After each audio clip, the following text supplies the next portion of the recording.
Hello everyone, and this is BioPhoenix here, and before I continue, I gotta go take a whiz.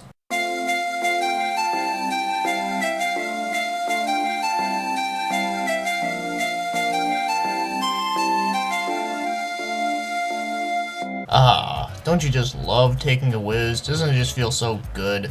So anyways, today we're going to be taking a look at a Super Nintendo game called Whizz. Now this version is not the original version of the game. In fact, it was originally on the Amiga and DOS. And it was also ported to the PS1 and Sega Saturn, but only in Japan and Europe. But the Super Nintendo came out in North America in the year 1996, and it was developed by Flaresoft and published by Titus. And I know what you're thinking, oh no, not Titus, they were the people that got involved with Superman 64 and Carmageddon 64, which are pretty terrible games. But before we rate this one off and judge the game by whoever published it, well, let's just actually talk about the game itself. So it's an isometric platformer, and you play as a rabbit with a top hat named Whizz. And from everything that I found out about this game, I have found zero story. And after playing the game for a while, there is like no introduction, no like cutscenes at all, no nothing. So it really is just about a bunny who's just trying to get from point A to point B, and at point B you just jump into a hot air balloon. So there's really nothing much I can say about that. So yes, let's get moving on to the gameplay. So like I already said, you just have to get from point A to point B, but the whole level kind of looks like a maze. So you gotta bypass a lot of objects, such as walls, and you can break down walls by collecting some cubes that match the same color, like there's ice walls, wood walls, brick walls. There's also keys that you can collect that open up treasure chests or even certain doors, and as to be expected, enemies and traps.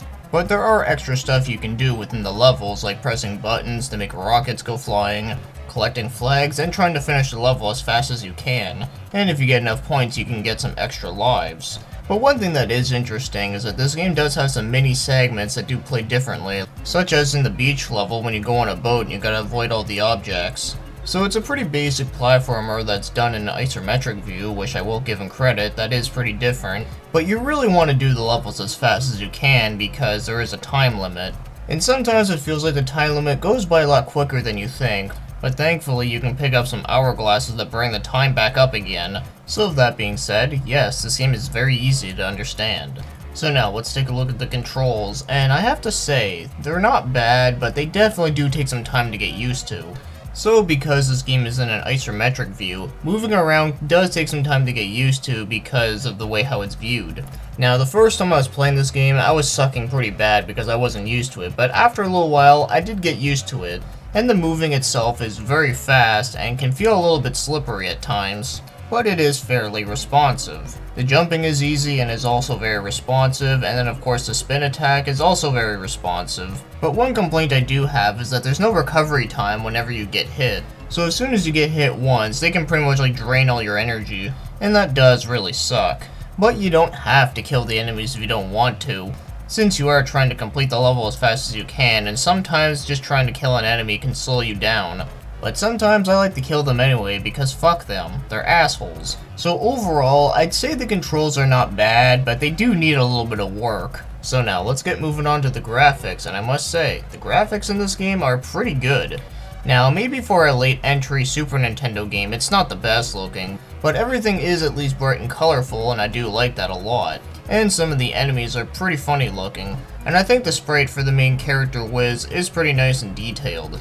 And you get many different types of settings in the game, and the overall level design is very nice looking, so all I have to say here is that the graphics do look pretty good. They're not the best, but I do think they are pretty nice for what they are. Now, as for the game's music, I think the music in this game is pretty good. Now, it's not the best thing I ever heard, and it's not the most memorable either, but it does sound pretty nice with the game, and I think it suits the levels quite nice. And it kinda has that old school trance sound, which I do kinda like. So there's not a whole lot I can say about the music, but at least the music in this game is pretty good.